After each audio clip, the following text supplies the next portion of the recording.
आज की इस वीडियो में हम बात करेंगे डिल्यूजनल डिसऑर्डर के बारे में। अब यहाँ पर कुछ चीज़ें जानना बहुत ज़रूरी है, तो पहले हम उन्हीं को डिस्कस कर लेते हैं। जो पहली बात है वो ये है कि एक इंसान में कम से कम 1 माह तक डिल्यूजन्स मौजूद होनी चाहिए कि तभी उसको डायग्नोज किया जाएगा कि इसको डिल्यूजनल डिसऑर्डर है। दूसरी बात जो है वो ये है कि उस इंसान में कभी भी पहले स्किज़ोफ्रेनिया ना हुआ हो या उसमें स्किज़ोफ्रेनिया के जो बाकी सिम्पटम्स हैं वो मौजूद ना हो, तो तभी उसको डायग्नोज किया जाएगा डिल्यूजनल डिसऑर्डर। इसके बाद ये देखा जाता है कि साइकोटिक डिसऑर्डर्स जो बाकी हैं, जिनमें डिल्यूजन्स देखी जाती है, उसमें ज़्यादा बेजार सिम्पटम्स होते हैं, उसमें ज़्यादा जो है वो डिसऑर्गेनाइज्ड बिहेवियर होता है। लेकिन डिल्यूजनल डिसऑर्डर में कम जो है वो डिसऑर्गेनाइज्ड बिहेवियर होता है और उसमें कम इम्पेयरमेंट होती है। यानी डेली फंक्शनिंग जो है वो उस दर्जे पे मुतासिर नहीं होती जिस तरह के स्किज़ोफ्रेनिया या बाकी इस तरह के साइकोटिक डिसऑर्डर्स जो है उसमें मुतासिर होती है। फिर ये भी एक चीज़ देखने को होती है कि कहीं उस शख्स को कोई दूसरी मेडिकल हेल्थ कंडीशन तो नहीं है कि जिसकी वजह से डिल्यूजन्स आ रही हैं, या फिर कहीं वो किसी ड्रग का इस्तेमाल तो नहीं कर रहा कि जिसकी वजह से डिल्यूजन्स आ रही हैं। तो ये चीज़ें पहले देखी जाती हैं और उसके बाद ही ये जो डिल्यूजनल डिसऑर्डर है इसको डायग्नोज किया जाता है। अब डिल्यूजन्स किस तरह की हो सकती हैं,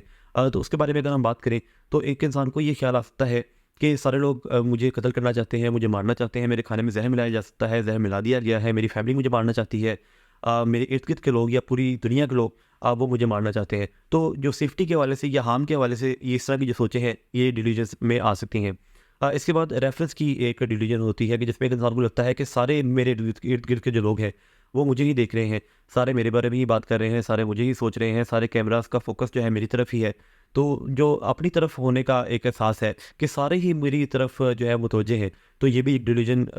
हो सकती है। इसके बाद एक इंसान को ये ख्याल आ सकता है कि कोई ख़ास शख्स जो है वो मुझसे बहुत मोहब्बत करता है और इसकी वजह से क्या होगा कि वो दूसरे को स्टॉक करेगा या फिर उसको जाके अप्रोच भी करे और उसको जाके मैसेज भी करे। इसमें ये भी सोच आ सकती है कि जो दूसरा शख्स है वो कोई सेलिब्रिटी भी हो सकता है, जैसे कि कोई बहुत मशहूर शख्सियत है जिसको मुझसे मोहब्बत हो गई है और अब ये अप्रोच करेगा उसको कि आपको जो मुझसे मोहब्बत हो गई है तो हम शादी करते हैं, या इस तरह की जो सोचें हैं वो एक इंसान में आ सकती हैं।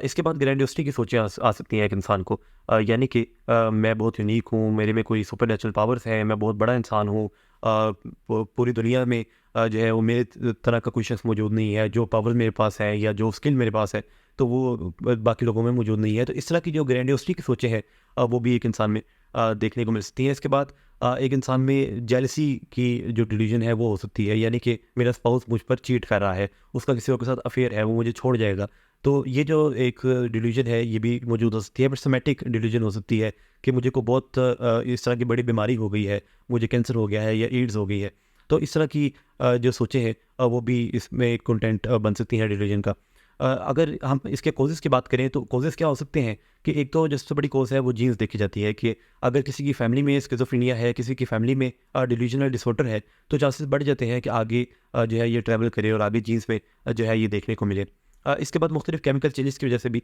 ये देखा जाता है कि एक इंसान में जो है वो डिल्यूजनल डिसऑर्डर की तरफ जाने के चांसेस जो हैं वो बढ़ जाते हैं केमिकल चेंजेस की वजह से। फिर इसमें ये भी चीज़ देखने वाली होती है कि मुख्तलिफ मेडिकल कंडीशंस में भी जो है वो डिल्यूजन्स आ रही होती हैं, या फिर जो ड्रग यूजेज है उसकी वजह से जो है वो डिल्यूजन्स देखने को मिल रही होती हैं। तो एक साइकोलॉजिस्ट या साइकेट्रिस्ट जो है उसको ये